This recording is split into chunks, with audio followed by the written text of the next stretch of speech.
has been a hot minute, my people, but I am back. I have missed you guys so much. We are gonna talk about the state of luxury and the state of luxury in my life because a lot of things have changed. You probably saw that I went a period without uploading at all, some periods of uploading every other month maybe, so I haven't really been consistent. So many things happening in my life that I'll fill you in on, but I also feel things have changed a bit for me when it comes to luxury. I am evolving. I think we all need to evolve. If you're still doing the same thing that you did 5 years ago or 10 years ago, I think you're not evolving, you're not learning, you're not changing, right? I think as humans, we have to change and evolve as we learn about things in life, as priorities change in life, as we age. So much has changed, you guys. You know, today I was thinking about when I first started my channel, just kind of reminiscing the beginning of my channel, and it is so strange because I am such a different person today than I was when I first started my channel. I think in some ways better, in some ways worse. I am wiser and I make much better decisions with my life, and I have also changed as a person to try to be, I don't know, a better person in general. You know, it's always an evolution. And I think on the other hand,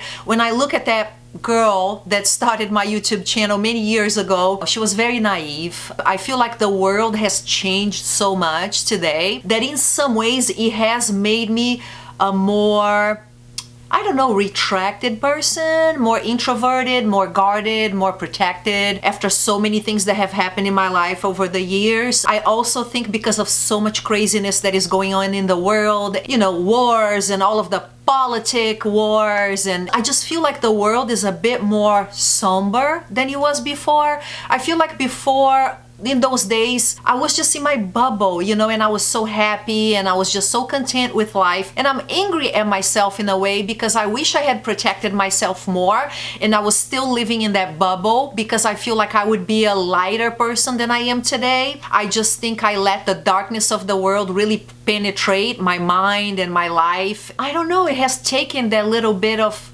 innocence and just trust in the world and people, you know, so in a way, I think I have improved for the better, and in other ways, I feel like I closed myself more today, and I lost a little bit of that spark of the world because I feel the more you learn how the world works and the more negative news that you are bombarded with on a regular basis, and we are so divided nowadays, it's just bad stuff all around. I also think I was happier because there was less social media back then, right? My world was YouTube. When I first started, there was no Instagram. There was no TikTok. It was a more, I don't know, the world was more fun. I think today with TikTok, with Instagram, we are so bombarded all the time. I wish social media did not exist, if you want to really hear my honest opinion, because I feel like it hasn't brought many good things to our lives. I think it has brought a lot worse things than good, in my opinion. So I have changed, you know, quite a bit, and I took this break because I had so much happening in my life, and also my journey with luxury has changed. So let's talk about luxury first because it's the title of my video, right? And then we'll talk a little bit about my life. But let's talk about the evolution of luxury, right? When I first started YouTube, luxury was amazing. It was just us, the little OG YouTubers. I remember watching Maria Dragonova. Maria was like my OG girl, still is. I love you, Maria, if you're watching. Watching Maria go on her little shopping vlogs, you know, it was something nobody else was doing, and it was so much fun. And the few influencers that you had were giving you honest opinions on things. You know, when you think about Jerusha, for example, they were just unboxing their items and telling you their honest opinion on their purchases and helping you choose what was a good purchase, what was not. And it was like a real fun, pure world. Okay, let's fast forward to today, and then I look around in luxury and all I see are people pushing things because everybody's working with brands and or they are in hopes of collaborating with brands, so they never tell the truth anymore about anything. Like, I stopped following most of the big creators and like the big Instagrammers because I felt I no longer got value out of their content. Instead of influencers, they became models where they would show any ugly ass stuff as long as they were getting paid. Like, I saw a really big German influencer, I'm not gonna say her name, advertising Michael Kors once, probably like a year ago, and she was showing the ugliest shit you can think of from Michael Kors on TikTok and on her Instagram. And I'm thinking, dude, you would never wear this in a million years, girl, if you weren't getting paid by some ugly shit, okay? So this is kind of what the world of influencing in luxury has become, right? Very little authenticity, everything is paid.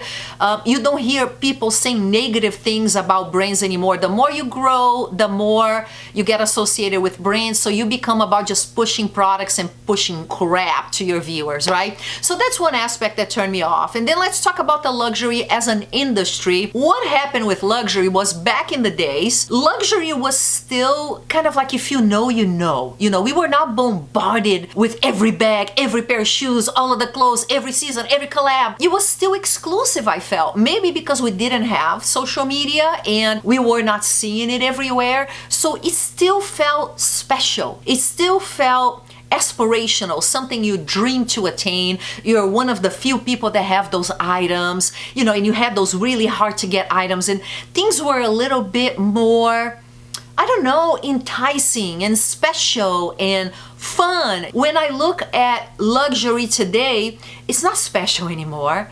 It has become a cash grab. If you look at what brands are doing today, it's rolling out collection after collection, collab after collab, pushing every influencer to wear, and then they tell you this bag is the hottest thing, and then next collaboration comes, and then they're telling you that other bag is the next hottest thing, and then you bought this bag from the 2 collections ago, and sorry girl, it's not good enough anymore. That is passe because we have 3 other new collections that came around, or 3 other collaborations that you should be aspiring to buy. I have noticed that it has become this rat race, and it has become this eternal wheel of you buying, and it's never good enough, it's never current enough, it's never hot enough, because as soon as you bought something, the next hottest thing came around. So I think luxury has become diluted, quite a bit diluted.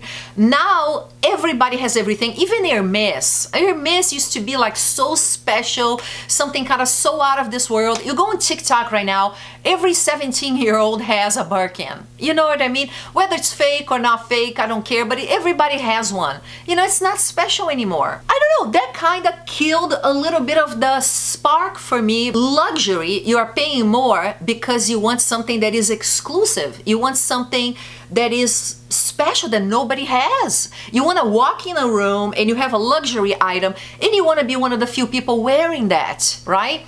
It's not the case anymore. So I think that's another factor of how diluted things have become, because we are bombarded with it day in and day out. So number 2, let's talk about quality, craftsmanship, design. Luxury used to be all about ingenious design, superior quality, superior craftsmanship. You are thinking your bags are being made by hand in this beautiful workshop with the artisans making it with all the love and care in the world, right? And that these brands are getting the top materials in the market, the top leather, the top silk, cashmere. So we had this idea that luxury was special from beginning to end, right? So let's talk about design first. If you look at what brands are doing today, it's cash grab after cash grab after cash grab. Go look at Dior collections, go look at Louis Vuitton collections, go look at Chanel. Like some of the stuff that Chanel is releasing, I cannot believe. I would be embarrassed, okay? It is so ugly. You just toss logo on an average quality t-shirt, average quality bag, mediocre quality shoes. You toss a logo on it, you make the season red, next season you make it blue, the following season you make it purple, and it is this constant recycling of really mediocre looking clothes that now I kind of find tacky, even if you're covered in logos from head to toe. And I like logos. I'm not one of those people that is like, oh, old money only. No. I like logos, but it has become over the top and so tacky. And it's not logos well made. It's not logos with craftsmanship. It is not logos with amazing design. It is literally a t-shirt with flipping logos. Look at Dior, for example. Dior Riviera collection. I just posted about it on my Instagram. It's the summer collection for Dior. It is the same thing for the past, I don't know, 6 years, 7 years. I remember being so excited to see the Riviera collections in the past when they first came out with the Toile de Jouy, right? I remember traveling abroad like Mykonos. I would go just to see the Riviera collection, you know, in the resort towns in Europe. Fast forward 6, 7 years, it is the same exact thing. The same exact Toile de Jouy, the same exact Dior book totes, the same exact prints, just varying different colors. Even the clothes, at least come up with new shapes, come up with new dress designs, with new skirt designs, right? Give us some variety, at least on the construction, on the design. No. Same crap, same swimsuits with the Dior logo, same t-shirt. Look at Louis Vuitton, spitting out collaboration after collaboration, and it is laughable, okay? I was looking at the Murakami collaboration. Some of those prints, girlfriend, okay? The Cherry collection, they have these t-shirts with the cherry collection. It is so many cherries per square meter that I am dizzy. It is horrible. Who wants that? Who buys that is my question. Who is your customer now? Who are you catering to? So distasteful, but it is for the money.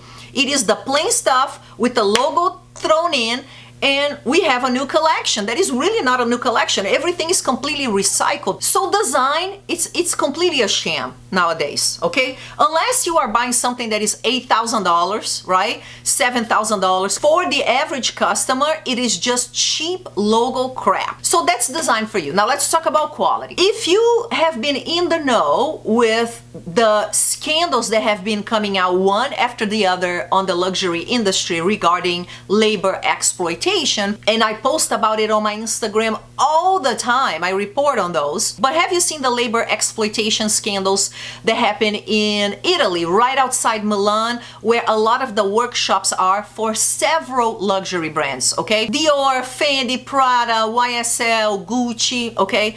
So the first one that came about was the Armani scandal, that they were utilizing slave labor pretty much of people from China that were located in these workshops and working basically like slaves. I mean, they were working insane amount of hours. They were staying in the shops overnight, making these cheap bags. I'll talk about the price in a little bit, but after that we had another scandal with Dior, which I was shocked, okay? Because Dior for me was the, I don't know, like the cream of the crop of craftsmanship. Such respect I had for Dior. And guys, I have seen photos of those workshops that people sent to me on my Instagram. So on Instagram, I have followers that work for these workshops, have worked for them in the past, currently work. So they send me photos of what the workshops look like, the sales, the employee sales. I have seen Dior shoes in those photos thrown in little plastic tubs, you know, being sold for on the employee sales for pennies on the dollar, right? And then they released the prices of the bags that Dior was making. At the time, it was the book tote,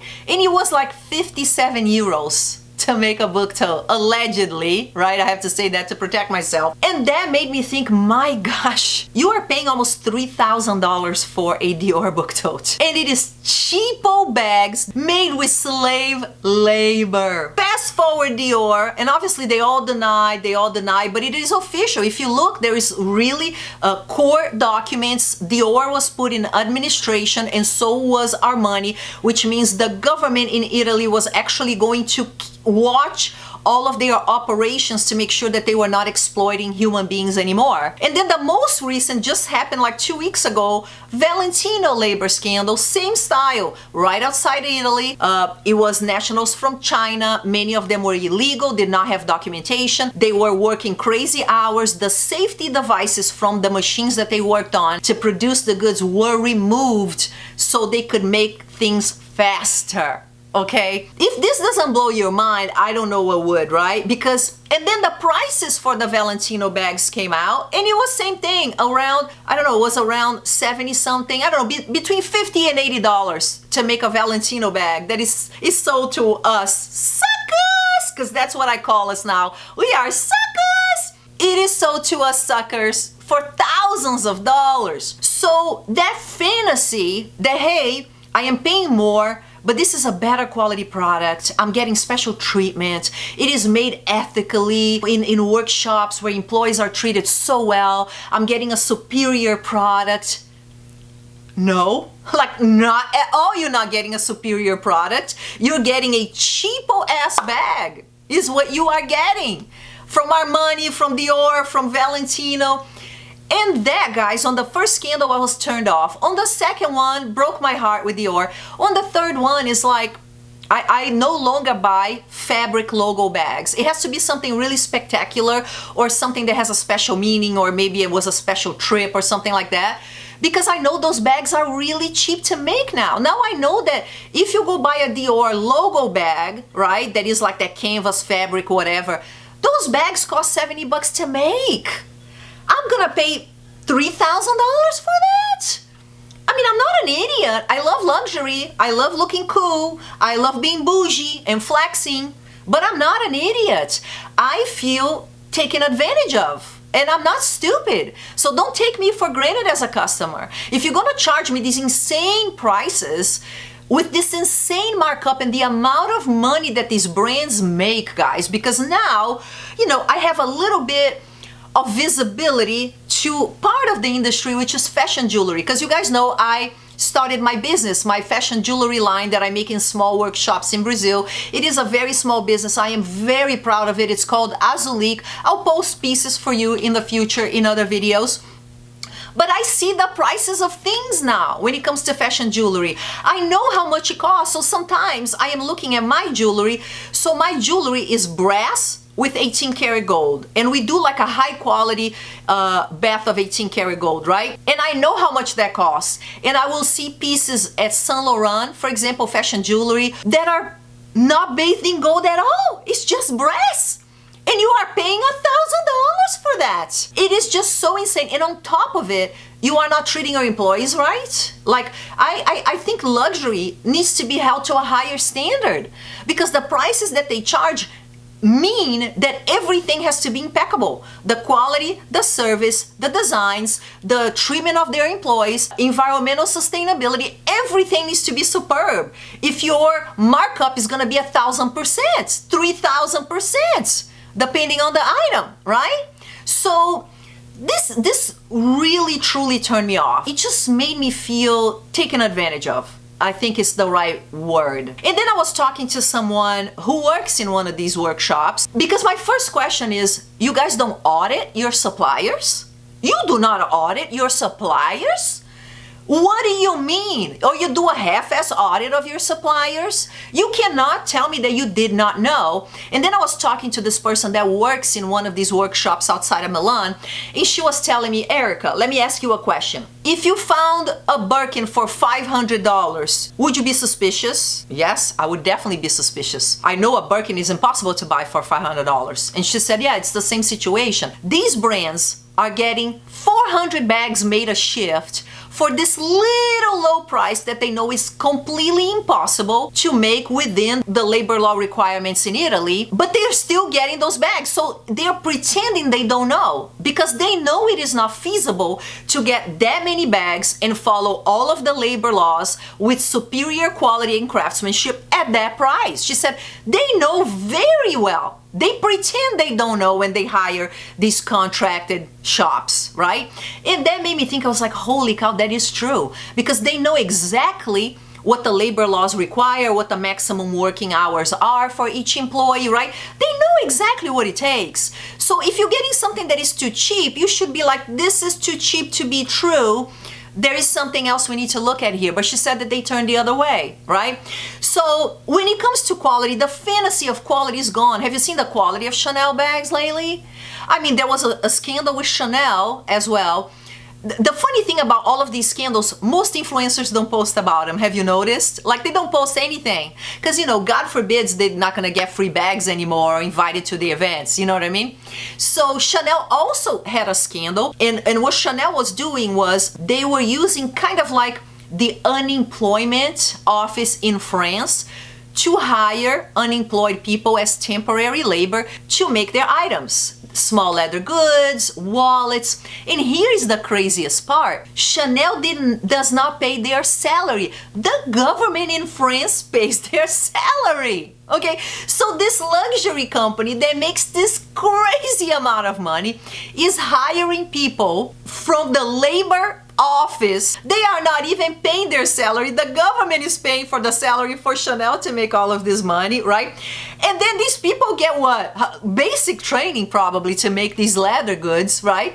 So I think there are certain items within each brand that they take a little bit more pride. So if you look at a Lady Dior bag, for example, I think those are still very made with the best care and the best craftsmanship, but not all of them are made equal, is what I have learned. So SLGs from Chanel were being made by completely unexperienced artisans, and you may say, well, Chanel was doing this to help people. Well, if they truly wanted to help people, they would hire those people, right, to work for Chanel at the end of the unemployment period, right? If you're training people to build their expertise, why would you not hire them as full-time employees then to work with your company? Because full-time employees are more costly. It's much better to recycle unemployed labor that the government is paying, right? So just one of many, many things that have come out. So this has greatly disappointed me because, again, my dream and my fantasy of luxury have been shattered. It is nothing what I thought it was. Maybe it was back then, but it is not today. Today, profit and cash grabbing has taken complete and utter priority over anything else for brands. And I think the only one that is an exception to that is Hermes. Hermes still takes pride on everything that they do, right? The bags, the shoes, the scarves. I was talking to a follower that lives in the country in France. I cannot remember if it wasn't Italy, it was somewhere else, Ireland maybe, where Hermes gets the wool, where they make their scarves. And she said, Erica, they're made with the utmost care. Hermes audits everybody that supplies for them. I actually talked to someone that worked in a place that supplied furniture for Hermes, and she said they come here and they audit everything. Like, they look at everything. No stone goes unturned. So I think Hermes still lives up to the luxury promise, which is quality, craftsmanship, top quality materials. But a lot of these other brands don't. They do this on a few products. So I think if you go to Louis Vuitton and you buy the trunks, you buy the capucines, you know, like the special bags that they have, what I call the flagship bags, which would be the Peekaboo for Fendi, for example, right? Those bags are still made with all of the care and concern. But the other stuff, not really. You know, a lot of the other stuff is not. I'm not saying everything, but a lot of the other stuff is not. And then let's talk about service, right? Because service also has gone downhill. You know what I mean? In general, I get so many complaints. Some stores have better service than others. Dior has amazing, superb service. Hermes has superb service if you are a regular customer of them. If you're not, you get treated like trash. So when you look at the picture all in all of what the luxury industry has become, the luxury industry, with a few exceptions, has become cash grabs to maximize profit, bank all of the events, all of the fashion shows, the marketing, the pop-ups, the influencer bags, the influencer outfits, the influencer trips. It is all marketing. Your money that you are paying is not for a better quality product. It is for marketing and profit. Mostly. You are getting, in many circumstances, a very mediocre product. I have seen cases where mid-range bags are offering you more than luxury. And like I said, on my little business that I see with fashion jewelry all the time, I am offering a better product that actually has real 18 karat gold when these luxury brands don't even have any gold at all. I was watching videos the other day from Tanner Leatherstein. If you know him, he's fabulous. He has an account on TikTok. I believe he has on YouTube too. He deconstructs leather bags to see if the quality is good. And I believe he was deconstructing a bag from Demelier. And in the end, when he did the calculation of how much that bag cost to make, it was more than the bags from Dior and Valentino and Armani that had been caught on this labor scandal. So those bags on the labor scandal were like 80 bucks to make. And then Tanner Leatherstein was saying that a Demelier bag was about $150 to make. So you're getting better quality in some situations with mid-range than you are with luxury. It's disheartening, guys, right? So all in all, here's where I'm at, right? Will I ever stop buying luxury? No. Am I done with luxury? No. But I have changed. I have changed a lot. I buy a lot less. I am a lot more discriminating about the pieces. I make wiser purchases. I no longer have FOMO. I am FOMO proof. Any collaboration, any limited edition, because they count on that FOMO for you to pull the trigger and buy those items, right? Murakami just came around. I was like, dude, I bought 4 Murakami bags on the first collection, sold all but one, because they all got dark and disgusting on the cowhide leather, right? Vachetta leather looked disgusting. I was embarrassed to go out with them, and I got rid of them all. I said, I'm not falling for it again. So I no longer fall for the tricks. When I buy something, it's because I really love it. It's because I thought about it. It's because it's going to fill a gap in my wardrobe. It's truly something that I need, and I'm going to get a lot of wear out of. You know, it fits a purpose. To buy a crazy bag with a bunch of crazy monogram and a bunch of crazy patterns that are not gonna go with anything that I wear all the time, that's gonna be a paint to style, but because it's a collaboration special edition, it's not for me anymore. So I will continue to cover luxury. That's my niche. That's what you guys know me for, of course. And I will obviously cover all of the hot topics. My plan is to upload more often, but you will see that I'm gonna give you my honest opinion as usual, and you're going to see that my purchases are changing a lot. And I'm also not buying as often either. I just don't need it. I mean, I have so much new stuff. I was showing on my Instagram the other day. Brand new Christian Louboutin shoes I never wore. I have Bottega outfits, Prada skirt that I haven't worn yet. Why do I need all of this for? I don't go out all the time. I have a little day job here as an engineer. I'm more home than anywhere else. Why? I don't need everything. You know, I want to invest money. I want to make money. We'll still do critiques. We'll still talk about limited editions and collections. I'll tell you what I think is worthwhile and what is not. But luxury has been greatly toned down in my life for all of the reasons that I just told you before. So you will hear a lot about what I think is a good buy and what I think is not a good buy that you should pass on. Because I'm not gonna push everything for you, because I am not buying everything. I'm smarter than that. I don't fall for the tricks anymore. I see the luxury industry for what they truly are. Now, as far as my personal life goes, a lot has changed, you guys. Life has been crazy, okay? We're gonna start with menopause, okay? Menopause has kicked my ass. And I know a lot of younger women make fun of older women that go through menopause, but all you bitches are gonna go through it one day, okay? And it was a very tough period for me. I now found myself again and found how to control and what to take. I think I found like my sweet spot with menopause, but I went through a very rough stretch of a couple of years, which also highly impacted my content release because I'm always exhausted. I work all day long. My work is very stressful mentally. You know, I don't do manual labor, but I do brain labor. So when my work is done, I'm exhausted. I don't want to film. I just don't have energy for anything. The little bit of time that I have, I want to live life and make memories with my family. I don't want to, you know, waste my life away creating content, right? So that has been a huge deal. I did hormone replacement therapy. I can do a video with all of the details. If it is of interest to you, just let me know in the comments, okay? But I have found my sweet spot. I started with hormone therapy. I did the estrogen patches. It did not work. It gave me horrible side effects, hair loss. I exploded in weight, bleeding all the time. It was horrible, okay? Months and months trying to find this and change the patch, different patch, whatever. Anywho, I now have found a great spot that I'm in. I stopped the estrogen. I'm only doing progesterone. I lost all of the weight that I had gained. I feel better. I don't have the negative side effects of the estrogen. So that has been a component that has been tough for me. My job has been absolutely crazy and insane with the demands. So like I said, it's very tough for me because, you know, with the menopause, and I have Lyme disease, you guys. I don't think I've ever told you this, but I have Lyme disease, which is another thing that makes you exhausted, right? So I've been battling all of this, and I feel like finally I am in a good spot right now. I just recently removed my gallbladder, was having massive digestive issues since Christmas, in pain all the time, my belly swollen to here. Finally figured it out and removed my gallbladder, so I'm still recovering from my surgery that I did not that long ago. It's been about, I think, 5 weeks that I did my surgery. So that was another thing. I was always in pain. I didn't want to film. And then Scott is doing great. My husband, everything is amazing with him. Crystal, my daughter, is also doing great. Graduates college this year.